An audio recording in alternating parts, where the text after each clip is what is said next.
오직 복음이라는 부분이에요.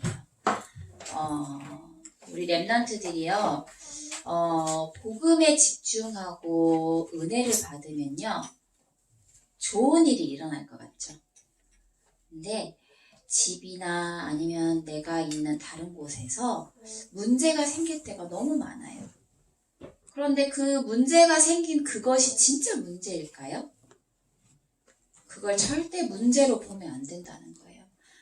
저번에도 얘기했었지만 사모님은 훈련을 갔다 오면, 그러니까 3년을 교회에 몰래 다녔거든요. 부모님 몰래.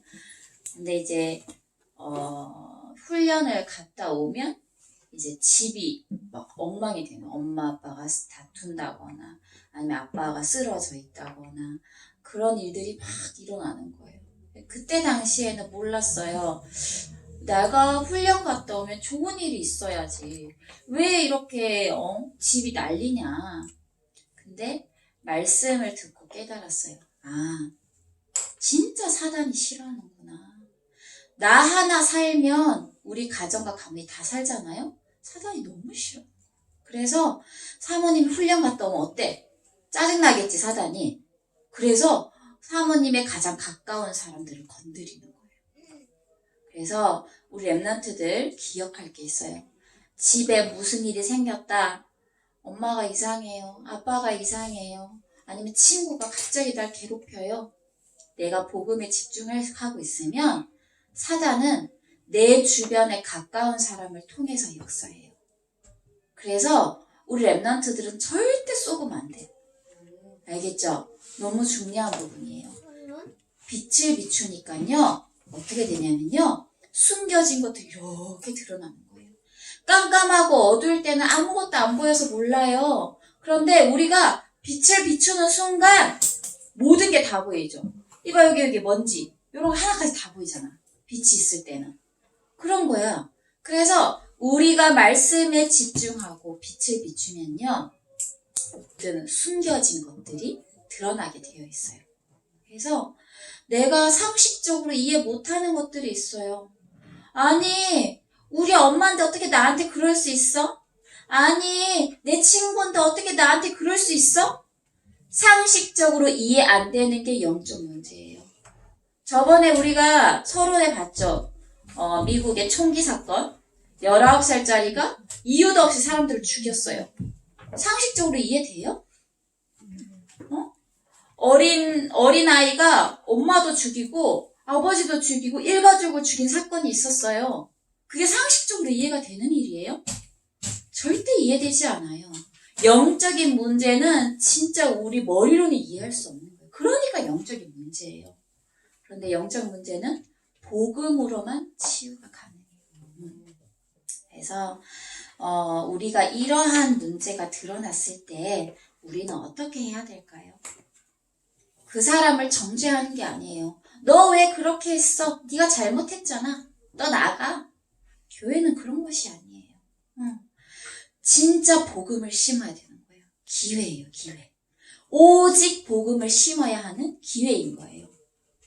누가 나에게 죽을 죄를 졌다? 잘못했다? 그러면 수많은 사람들이 어떻게 변하는 줄 알아요? 심지어 복음을 알고 있다 하면서 율법으로 변해요. 아, 쟤는 안 되겠어. 우리가 어떻게 못해. 그러면서 그 사람 쫓아내요. 그러면 안 되잖아요. 말씀 따라가야 돼요. 하나님의 말씀에 오직 복음을 이 아이를 살려라 하면 살리는 거고 하나님이 인도하시는 대로 따라가야 되는 거예요. 내 감정을 내려놔야 돼요. 어떻게 그럴 수가 있어? 막 울고. 그거 아니에요. 진짜 복음 안에서 정말 냉정하게 지극히 선한 것을 분별할 수 있어야 돼요. 그래서 진짜 우리 렘넌트들이 그런 사람이 되길 바래요. 누군가 잘못했으면 너 이거 잘못했지? 나 너랑 이제 친하게 안 지낼 거야. 그러기보다 그래서 저 친구에게 복음이 필요한 거구나. 저 친구는 저렇지만 나에게도 이런 단점이 있어. 다 똑같이 하나님 앞에 죄인이야. 사실은 종이 한 장 차이예요. 살인자와 우리가 뭐가 다를까? 저 사람은 죄를 너무 많이 지었어. 어떻게 사람을 죽일 수 있어? 하나님 보시기에는 사실은 다 똑같아요. 종이 한 장 차이라니까? 전부 다 죄인이에요. 그래서 그거를 진짜 기억하길 바랍니다. 그래서 옛날에 그 손양원 목사님이라고 계셨어요. 이분인데 이분이 어떤 분이었냐면 일제강점기 시대, 그러니까 우리나라가 일본의 지배 아래에 있었던 시대예요. 예를 들면 이제 이스라엘의 노예처럼 우리도 이제 약간 그런 속국된 시대였어요. 근데 그때 이 분께서 신사참배를 거부했어요. 신사참배가 뭐예요? 우상을 숭배하는 거예요. 그래서 다 절해라 했는데 절하지 않은 거예요. 그래서 나중에는 총살당해서 죽었거든요. 순교하셨어요. 그 절하지 않은 것 때문에. 그런데 더 놀라운 사건이 뭐냐면 이분이 이분의 아들이 있었어요. 아들 2명이 있었는데 예수 믿는다는 이유로 죽임을 당했어요. 2명이. 그러니까 순교를 당한 거죠. 그런데 이 목사님이 어떻게 하셨는지 알아요? 그 아들 2을 죽인 사람을 양자로 삼았어요. 아들로 삼았다니까? 그냥 용서한 게 아니야. 양자로 삼아서 그 사람을 어떻게 키웠냐면 복음을 심고 사역자로 키웠대요. 우리 머리로 가능해요? 그래서 이분은 초월적인 사랑을 보여준 거예요. 독생자 아들 예수님이 우리를 대신해서 죽기까지 복종했지요. 손양원 목사님은 그걸 마음속 깊이 누리고 있었어요. 그리고 모든 사람이 죄인이라는 걸 알았어요. 그리고 오직 복음을 알았던 거예요. 그래서 그 사람들을, 자기 아들을 죽인 그 사람을 정죄하지 않았어요. 오히려 사랑으로 양자로 삼고 그 사람을 사역자로 키운 거야. 사역자가 뭐예요? 전도자. 그래, 전도자로 키운 거야. 너무 엄청난 사람이죠. 그런데 그게 어떻게 가능하냐? 우리도 가능해요. 왜? 오직 복음을 갖고 있기 때문에. 그래서 나에게 문제 사건 오는 거, 우리 가정에 문제 있는 거, 그런 거 진짜 두려워하지 마세요. 내가 복음에 집중하니까 이 문제가 드러나는구나. 내가 말씀에 집중하니까 이러한 일이 일어나는구나. 사단은 정말 싫어하는구나. 내가 하나님 찾는 거. 그걸 깨닫고 어떻게 해야 되냐? 더욱더 말씀 속에 깊이 들어가야 돼요. 그게 최고로 누리는 렘넌트예요. 자, 그래서 하나님은 그 일을 통해서, 일어나는 일을 통해서 어떻게 하시냐? 그 사람을 치유하세요. 그게 치유의 시작이고 하나님께서 반드시 하시는 일이 있다는 거예요. 그래서 우리 렘넌트들은 무슨 일이 있어도 오직 복음을 꼭 기억하길 바랍니다. 자, 이제 본론으로 들어가서 하나님의 뜻을 알았던 사람들이 출애굽의 주역이 되었어요. 누구의 뜻을 알았어요? 하나님의 뜻. 하나님의 뜻을 알았던 사람들이 출애굽의 주역이 되었어요. 이스라엘 백성이요, 430년 동안 노예였어요. 노예 생활이 완전히 익숙해진 거예요.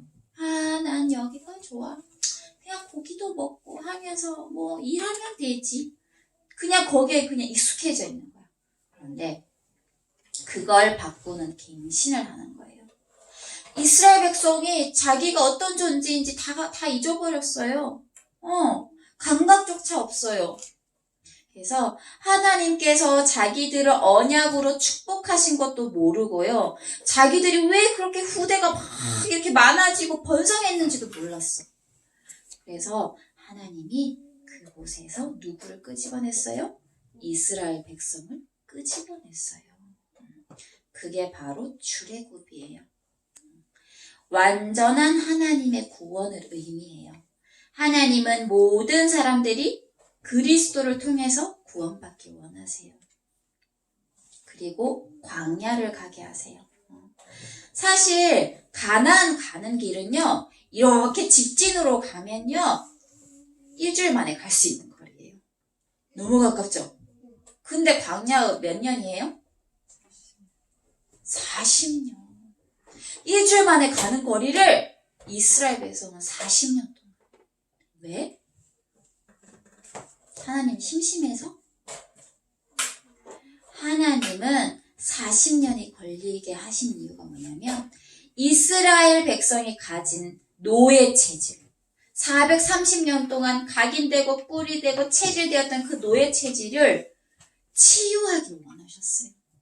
그래서 하나님의 백성으로 회복하는 기간이 필요했던 거예요. 지금 내가 가는 길이 광야 같아요? 너무 어려워요. 너무 힘들어요. 나는 가정 문제가 있어요. 나는 학교 문제가 있어요. 난 이것 때문에 시험 들어요. 그런데 그 기간이 하나님이 언약의 백성으로 회복시키시는 우리 렘넌트들의 귀한 여정이에요. 어떠한 여정이냐? 언약의 여정. 그래서 모든 문제와 사건 속에 반드시 하나님의 계획이 있고, 하나님이 나를 하나님의 언약의 백성으로 이루어가는 시간표다라고 생각하면 돼요. 자, 그래서 결국 가나안 땅으로 들어가게 하시죠. 다 못 들어갔어요. 불신앙했던 사람들은. 여호수아와 갈렙만 들어갔어요. 자, 그럼 이 출애굽 주역들이 미리 가진 것은 뭘까요? 여호수아에게는 하나님이 미리 말씀을 주셨어요. 오늘 우리가 읽었던 본문이죠. 여호수아 1장 3절에 아까 우리 그 본문은 안 읽었는데 거기 보면 하나님이 가나안 땅을 줄 것이다가 아니라 이미 내게 주었노니 그랬어요. 이미 줬대요. 언제 줘요? 언제 이게 돼요? 그거 아니에요. 이미 우리에게 주셨어요. 여호수아가 이 언약의 말씀을 붙잡고요. 가나안 땅에 들어가게 된 거예요. 이 사람은 누구냐면요. 갈렙이에요. 사모님이 읽어줄게요. 여호수아 14장 9절에서 12절. 그날에 모세가 명령하여 이르되 내가 내 하나님 여호와께 충성하였은즉 내 발로 밟는 땅은 영원히 너와 내 자손의 기업이 되리라 하였나이다. 이제 보소서. 갈렙이 하는 얘기예요. 여호와께서 이 말씀을 모세에게 이르신 때로부터 이스라엘이 광야에서 방황한 45년 동안을 여호와께서 말씀하신 대로 나를 생존하게 하셨나이다. 오늘 내가 85세로 돼. 몇 살이라고요? 85세. 갈렙이 85세예요. 모세가 나를 보내던 날과 같이 오늘도 내가 여전히 강건하니 내 힘이 그때나 지금이나 같아서 싸움에나 출입에 감당할 수 있으니 그날에 여호와께서 말씀하신 이 산지를 내게 주소서. 당신도 그날에 들으셨거니와 그곳에는 아낙 사람이 있고 그 성읍들은 크고 견고할지라도 크고 견고하겠지만 여호와께서 나와 함께 하시면 내가 여호와께서 말씀하신 대로 그들을 쫓아내리다 하니. 갈렙의 신앙 고백이에요. 갈렙은 반드시 되어지리라 확신한 게 뭐예요? 갈렙이 미리 가졌던 게 뭘까요? 하나님의 약속의 말씀이에요. 내가 지금 85세야. 그리고 쟤네는 견고하고 성읍은 저렇지만 뭐라고 해요? 하나님이 나와 함께 하시면 하나님의 말씀대로 되어지리라 했어요. 믿음을 고백했죠. 갈렙은 현실보다 환경보다 하나님의 말씀을 더 믿었어요. 그리고 그 말씀을 붙들고 갔어요. 갈렙의 현실이 뭐예요? 아까 몇 살이라고 그랬어요? 85세라고 했어요. 할아버지. 그런데 뭐라고 하냐면 내 몸은 예전 40대와 같아 이렇게 말해요. 진짜일까요?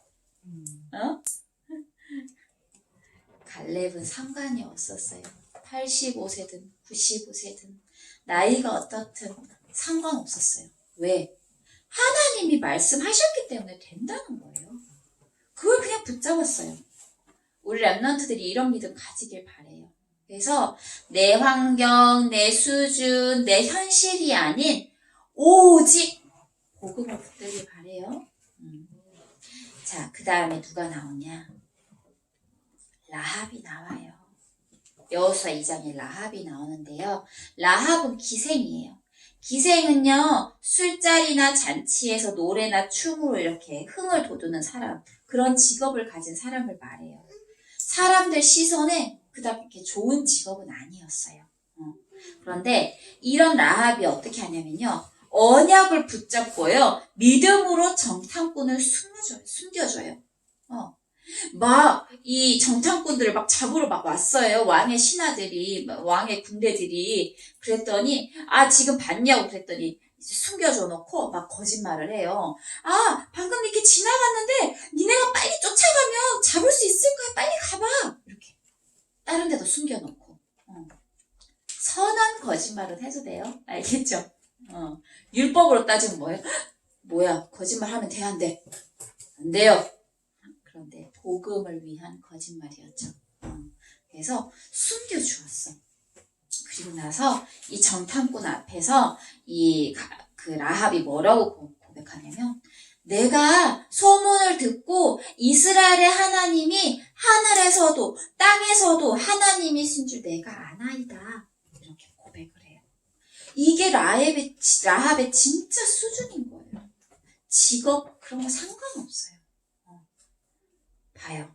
그래서 이 라합이 뭐라고 하냐면 나중에 나와 내 가족도 이렇게 살려달라고 그렇게 말해요. 그래서 어떻게 약속을 했냐면 이렇게 빨간 줄을 매달고 있으면 이제 이 집은 건드리지 않는다라는 의미로 보고 절대 건드리지 않는다고 살려주는 걸로 그렇게 약속을 했어요.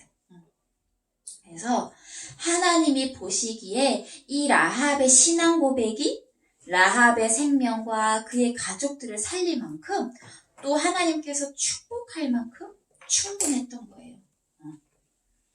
자, 그 다음에 그 이후에 어떤 일이 일어났냐? 광야길을 지난 이후에 일어난 일이 있어요. 이스라엘 백성이 요단강을 건넜어요. 제사장의 발이 요단강 물가에 이렇게 탁 잠기는 순간 흘러내리던 물이 그쳐서 한 곳에 쌓이고요. 이스라엘 백성들이 마른 땅으로 요단강을 건너게 돼요. 그리고요. 여리고를 매일 한 번씩 여리고를 도는데요. 6일 동안은 니네 아무 말도 하지 마. 잠잠해. 그 어떤 소리도 내지 마. 명령해요. 그리고 7째 되는 날 양강나팔이 불 때 외치라고 명령해요. 그때 무너지지 않을 것 같던 여리고가 무너지게 돼요.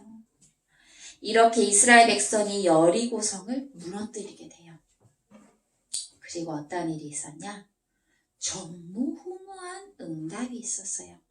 이스라엘 백성이 아모리 연합군과의 싸움에서요. 승리하게 되는데요.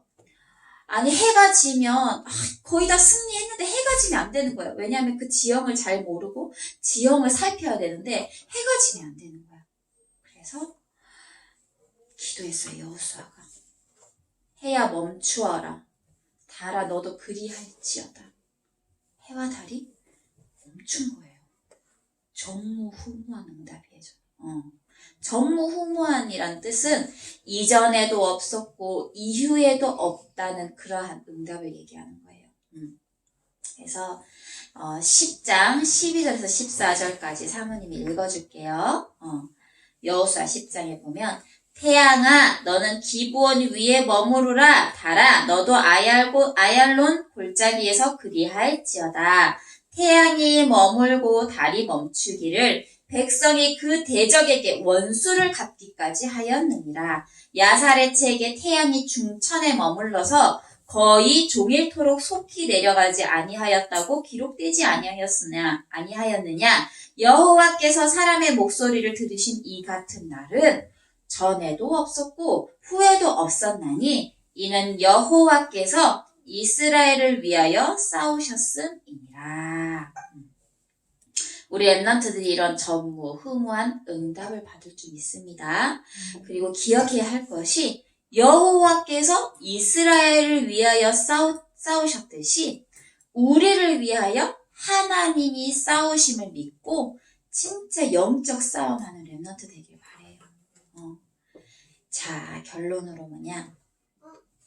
기도 전쟁.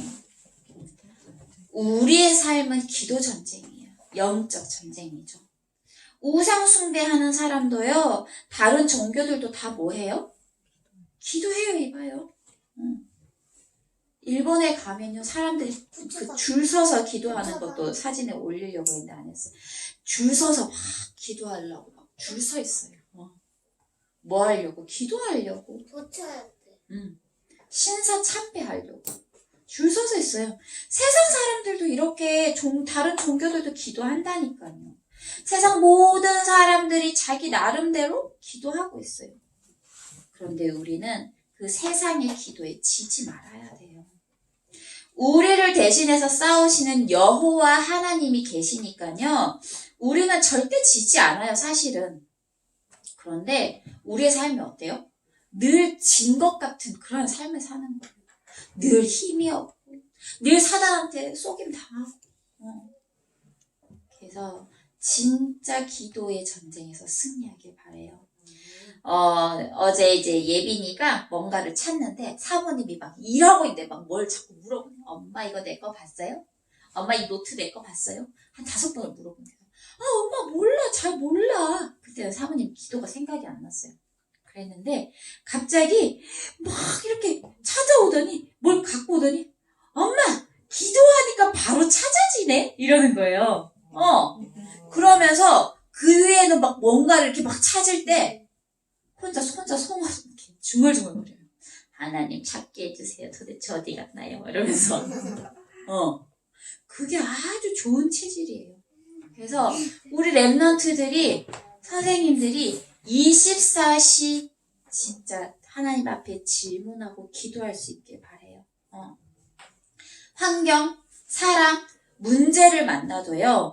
그걸 기도로 바꿀 수 있는 영적인 힘을 가진 랩런트가 되어야 돼요.